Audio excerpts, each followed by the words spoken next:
Hello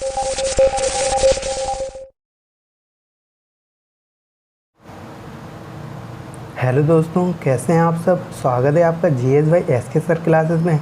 दोस्तों आज मैं आपके लिए लेकर आया हूं ज्योग्राफी के टॉप 10 क्वेश्चन जो कि सभी एग्ज़ाम के लिए काफ़ी महत्वपूर्ण है। तो दोस्तों इसकी पीडीएफ की लिंक डिस्क्रिप्शन बॉक्स में, वहां से आप इसकी पीडीएफ भी डाउनलोड कर सकते हैं। तो दोस्तों वीडियो को शुरू करने से पहले अगर आप मेरे चैनल पर हैं तो इसके बाद सब्सक्राइब कर दीजिएगा, वीडियो को लाइक कर दीजिएगा, वीडियो को शेयर कर दीजिएगा। ठीक दोस्तों, चलिए शुरू करते हैं। पहला क्वेश्चन है, ककोला जलप्रपात निम्न में से किस राज्य में है। तो दोस्तों ककोला जलप्रपात बिहार में है, यानी इसका बी ऑप्शन ठीक है।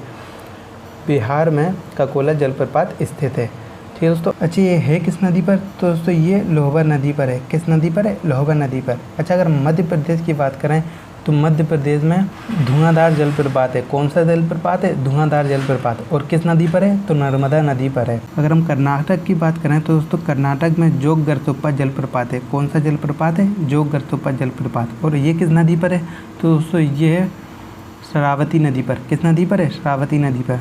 अच्छा अगर हम गोवा को देखें तो गोवा में दूधसागर जलप्रपात है। कौन सा जलप्रपात है, दूधसागर जलप्रपात। और ये किस नदी पर है, तो दोस्तों ये मांडवी नदी पर है। किस नदी पर है, मांडवी नदी पर। ठीक है दोस्तों, अब चलते हैं अगले क्वेश्चन पर।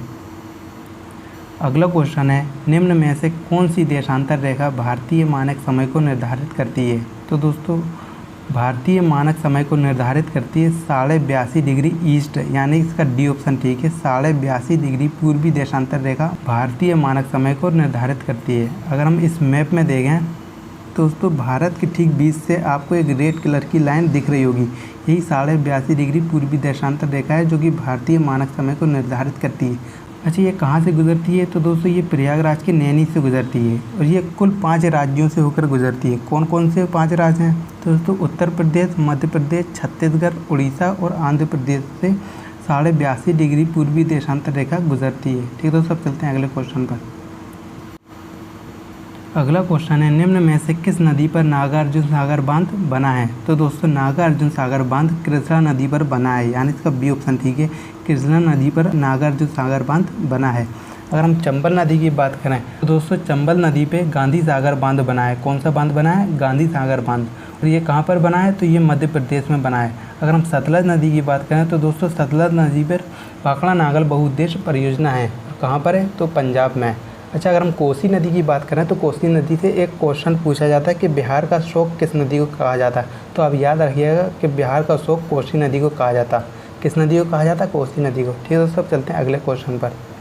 अगला क्वेश्चन है, पृथ्वी द्वारा एक संपूर्ण परिक्रमण में लिया गया सटीक समय है। तो दोस्तों पृथ्वी द्वारा एक संपूर्ण परिक्रमण में लिया गया सटीक समय है 365 दिन 6 घंटे, यानी इसका सी ऑप्शन ठीक है। 365 दिन 6 घंटे पर पृथ्वी सूर्य का चारों ओर का एक चक्कर लगाती है, जिसे पृथ्वी का परिक्रमण कहा जाता है। अच्छा पृथ्वी का घूर्णन किसे कहा जाता है, तो दोस्तों पृथ्वी अपने अक्ष पर घूमती है, उसी को पृथ्वी का घूर्णन कहा जाता है। अच्छा पृथ्वी का घूर्णन का सटीक समय क्या है, तो दोस्तों पृथ्वी का अपने अक्ष पर घूर्णन का सटीक समय है 23 घंटे 56 मिनट 4 सेकंड, जो कि लगभग 24 घंटे के रूप में देखा जाता है। अगर हम पृथ्वी के घूर्णन की बात करें तो पृथ्वी कहाँ से कहाँ की ओर घूमती है, तो दोस्तों पृथ्वी पश्चिम से पूरब की ओर घूमती है। कहाँ की ओर घूमती है, पूरब की ओर। ठीक है दोस्तों, अब चलते हैं अगले क्वेश्चन पर। अगला क्वेश्चन है, निम्नलिखित राज्य में से कौन सा सार्वजनिक सीमा का भाग राजस्थान से नहीं लगता है। तो दोस्तों उत्तराखंड की सीमा राजस्थान से नहीं लगती है, यानी इसका ए ऑप्शन ठीक है।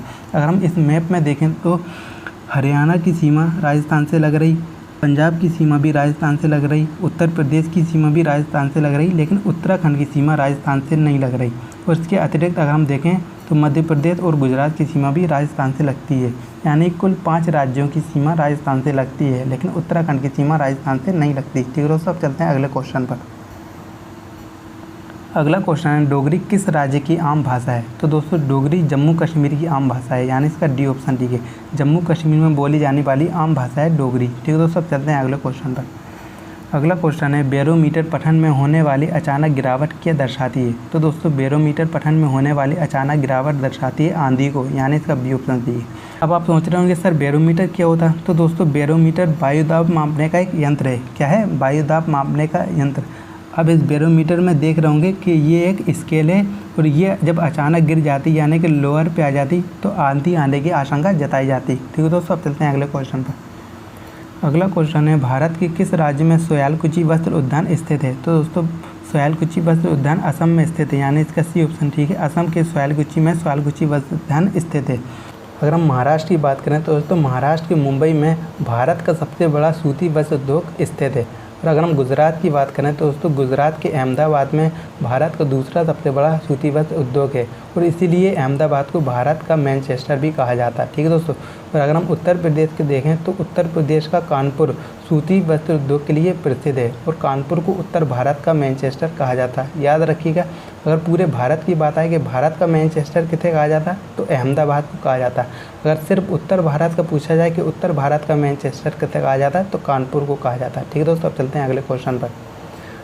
अगला क्वेश्चन है, किस कारणवश उत्तरी ध्रुव में 6 महीने लंबे दिन और दक्षिणी ध्रुव में 6 महीने लंबी रातें होती हैं? तो दोस्तों पृथ्वी के अपने अक्ष पर झुके होने के कारण उत्तरी ध्रुव में 6 महीने लंबे दिन और दक्षिणी ध्रुव में 6 महीने लंबी रातें होती हैं, यानी इसका बी ऑप्शन ठीक है। अगर हम इस चीज़ को समझें तो आप इस इमेज में देख रहे होंगे कि पृथ्वी हमारी 23.5 डिग्री झुकी हुई है। कितनी झुकी है? 23.5 डिग्री।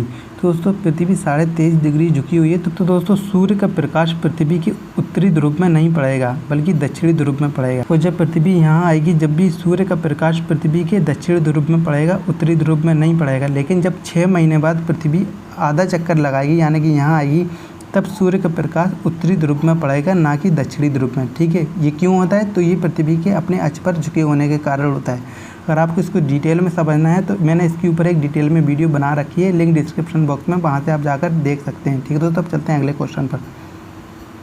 अगला क्वेश्चन है, लाल मृदा भारत के विभिन्न भागों में पाई जाती है, इसके लाल होने का मुख्य कारण क्या है? तो दोस्तों लाल मृदा का लाल होने का मुख्य कारण है फेरिक ऑक्साइड, यानी इसका डी ऑप्शन ठीक है। अब आप कहेंगे सर ये फेरिक ऑक्साइड क्या होता है? तो दोस्तों फेरिक ऑक्साइड लोहा होता है जिसे आयरन ऑक्साइड भी कहा जाता है, ठीक है दोस्तों।